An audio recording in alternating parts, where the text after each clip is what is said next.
my child and cracked its skull, and I buried my child and I came back. Ya Rasulullah, my sins be forgiven. Rasulullah said, look, al-Islamu, he said, Islam yajubbu ma qabla. The Islam wipes out anything before. The moment you say La ilaha illallah Muhammadur Rasulullah, then all your sins are forgiven. See, my brothers, the reason I bring that example is to show that this kind of practice, this used to happen in those days. And Rasulullah sallallahu alaihi wasallam, he is doing da'wah in Mecca. You have to understand the context. That was the social practice at the time. And he wants to change society. And he is engaging in a da'wah with society and the evil, bad practices and the way, and the bad attitudes and the evil attitudes. It is in this context Allah subhanahu wa ta'ala is informing, and it is an attack on their practice and saying, look, when the day of judgment happens, all of these things, one of the calamity, on that level will be when the child is asked, إِذَا الْمَوْءُودَةُ سُئِلَتْ بِأَيِّ ذَنْبٍ قُتِلَتْ. What was your crime? Look at the style, my brothers, of it didn't even address the perpetrator of the crime. It went to the victim. Because the balagha, the strength of the language and the style, the effect is far greater than you go to the criminal and say, why did you do this for? But rather he went to the victim and said, what was your crime? Do you see? What crime did you commit for you to be buried alive? Subhanallah. In that context, my brothers, was the ayahs. Can you see? These ayahs were alive. Today we take Quran, we memorize Juz Amma. Mashallah, all our children, we encourage them to memorize Juz Amma, we memorize Juz Amma. But this Juz Amma doesn't have the potency and the impact, that used to have in those days. Rasulullah sallallahu alaihi wasallam built Sahaba. When we say, how can we, strengthen our Iman and be strong? Well, this is how Rasulullah built the companions. And he changed the society. He built a generation on this, my brothers.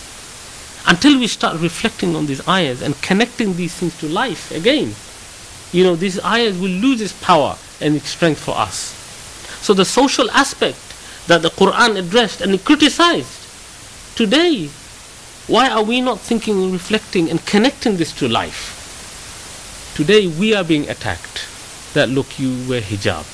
Hijab is an oppression, isn't it? They say in the media, if you follow what they say in the media, that women wearing hijab is an oppression. They are forced to wear this. It's a sign of backwardness. In fact, Al-Madani Girls' School across the road there, you heard the Daily Telegraph, they wrote this article saying, how comes these girls, they wear hijab? It's oppression. Subhanallah. Muslim girls in a Muslim school cannot wear their Muslim clothes. That's oppression. Astaghfirullah. My brothers, instead of being defensive, we need to say, because Islam came as a solution. Because this ayah is saying that your social practices is an evil. It is actually a calamity for human beings. On Yawmul Qiyamah you'll be asked for this. But rather Islam is the solution in terms of how Islam views women. Islam is on the side of women. Islam is in the side of the children. Islam is on the side of that girl, girl who's been buried alive. And this, we on our tongues, every time we recite Surah Takwir, we say it. Can you see? So this was offensive, in fact, giving the Islamic solution. Also, we should say, forget us, you attacking hijab. Say, look at the treatment, of women. Subhanallah. That women cannot even be women in this society. The social pressures, the career pressures are so much that they're having children at an unnatural age. Yeah, Dr. Ali is here, he can confirm. Yeah, Allah subhanahu wa ta'ala did not create you, to have children when you're 40 or 50, isn't it? Yeah, in fact, they say it's a miracle. When they're 50, they had a child. But the women, because of the pressures in the society, they're delaying motherhood. something so natural. We say that this deen is the deen of fitrah. Because Allah created us. He created the rules and the solutions for our reality. So motherhood is part of what a mother is, a female is. Isn't it? Allah subhanahu wa ta'ala has created her with all these attributes. And she is told, but society is told, that you are free, forget about this, just go and enjoy life and pursue a career. No one's saying women should not work or have a career or be successful. No. But the issue is that your work and your success and your all of these things have to be according to your fitrah, your nature. And that can only happen when the Khaliq, the one who created that person, will give the ahkam and the solutions. You see. Whereas the priorities in the West, because man decides. Isn't it? Man decides. The priority is actually we're going to delay motherhood. Oh, forget about motherhood. Forget about marriage. Forget about these things. Do you see? And then what we have is ma'ishatan danka. Miserable life. Difficult life, because life is going against our very nature. So you see the potency of this ayah, my brothers. وَإِذَا الْمَوْءُودَةُ سُئِلَتْ بِأَيِّ ذَنْبٍ قُتِلَتْ. The scary imagery is not finished. وَإِذَا الصُّحُفُ نُشِرَتْ. And when the pages are laid open. Imagine, my brothers, you know the angels, the Kiramun Katibin are writing everything we do. Yeah? The good things and the bad things. The good things we do publicly and the bad things we might do not in front of people. Imagine if someone managed to get a hold of that book and say, we're going to publish it. Imagine, my brothers, how worried would you be? Isn't it? We'll all be worried.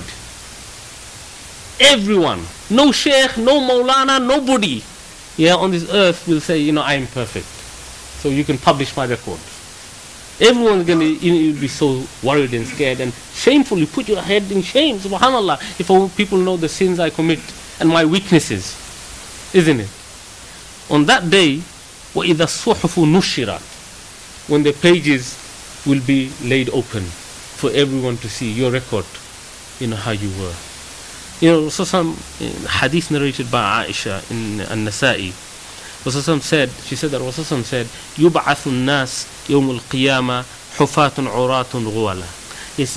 He said, people will be raised on the day of judgment. They will be barefooted, naked, and uncircumcised. In that condition, they will be raised. Can you imagine? In that state, Yawm al-Qiyamah, naked. Aisha said, Ya Rasulullah, what about the awrat? Because people are not covered. Will not, that's a bit of a dilemma you can see. Well, what about that? What will people do? Rasulullah said, لِكُلِّ امْرِئٍ مِّنْهُمْ يَوْمَئِذٍ شَأْنٌ يُغْنِيهِ. Subhanallah. He quoted the ayah. He said every person on that day will be so concerned about himself. He won't even notice people are naked. He's worried about his deeds, the things he did, and how he's going to answer Allah subhanahu wa ta'ala. That will be his worry. Not about who is barefooted and who is naked. He won't even notice these things. He won't even notice his own shame. Because he has to answer to Allah subhanahu wa ta'ala. وَإِذَا السَّمَاءُ كُشِطَتْ. And when the sky kushitat will be stripped away, the heavens shall be stripped. What does that mean? The word kushitat, brother, is sometimes used, in fact, Abbas, he said this is the dhabi. He said, the gazelle, or the deer, the kabsh, the sheep. When you take the skin of the sheep, you use the word kushita. Kashtul kabsh. You take the skin off. So this word is being used. وَإِذَا السَّمَاءُ كُشِطَتْ. And when the sky is stripped. See this blue dome that we have. Forget that. Imagine the ceiling. If suddenly the ceiling is taken off, how you feel. But this blue sky that we have, we take for granted. Imagine this nice, beautiful canopy on a nice summer's day. When you look up, suddenly that's gone. Yeah, and that protection is suddenly gone, and everything is open to you, and you are exposed to the horror that is beyond that is happening. Imagine how you feel.